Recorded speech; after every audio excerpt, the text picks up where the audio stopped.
Hello, my name is Tyler Bernard. I'm sure most of you remember in the middle of last year when a shooter in Chattanooga, Tennessee killed four Marines and wounded two other sailors.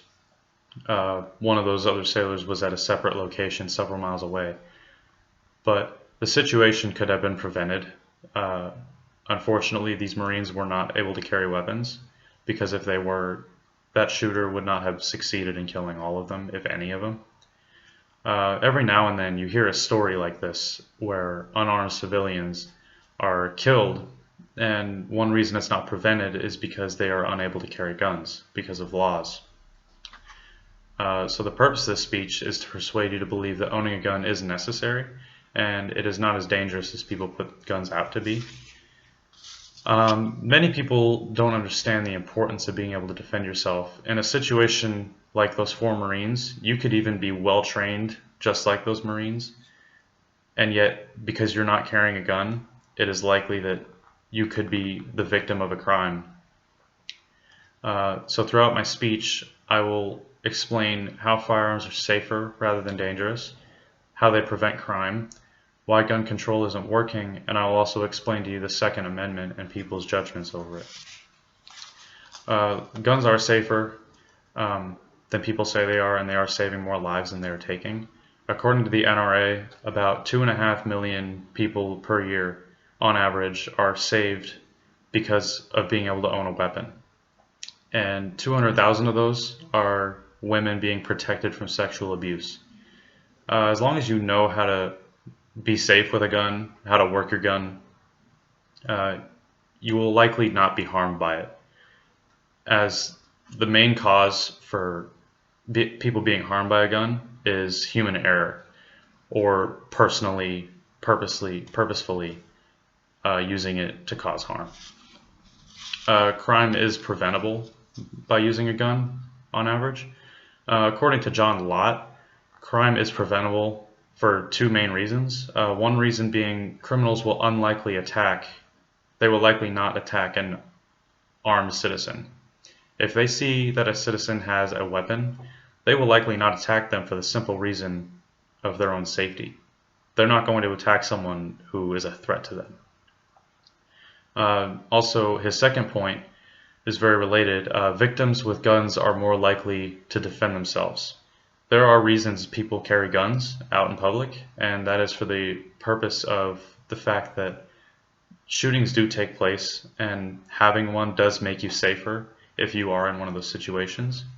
You can easily prevent yourself from being harmed if you know how to use your gun and someone is trying to harm you. Gun control isn't appearing to be working in the United States.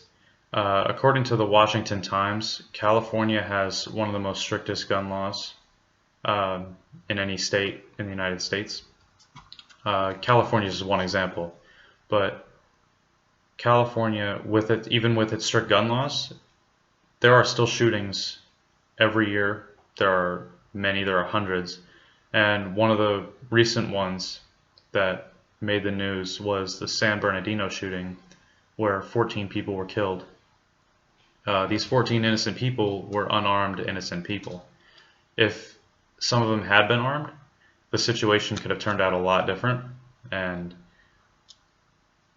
with a gun, these people could even still be alive today. But unfortunately, California doesn't allow open carry or concealed carry. And so these people were forced to try to defend themselves with whatever they could find in that building that they were in. The Second Amendment. Some consider the Second Amendment to be very misleading in that it does not allow you to own a weapon. But according to Tim Stanley of the Business Insider, the Second Amendment does in fact guarantee your right to own a gun. In the Second Amendment, it is stated that guns are reserved for militias to defend themselves against government tyranny. But that was a few centuries ago. So nowadays we don't have militias anymore. If you were to consider it a militia, it would be the National Guards of each state. back in the day, militias is what they considered it to be, and it said that militias were the people as a whole of the state. And so, therefore, the people now are technically able to carry a weapon. And many people often ask, like, why you need an assault rifle or why you need a gun. But the fact of the matter is, the Constitution guarantees your right to own one, and so these people will own one. And it has proven to work against crime. A lot of these people, they own them for the sole reason of self-defense. They own them for recreation. They own them just for the simple fact that they like guns. But either way, it does prove to be effective against fighting criminals. So throughout this speech, I explained to you how firearms are safe and how they prevent crime, why control isn't working, and I also told you about the Second Amendment. And I hope I was able to persuade you that guns are necessary for ownership, and I hope you enjoyed my speech. Thank you.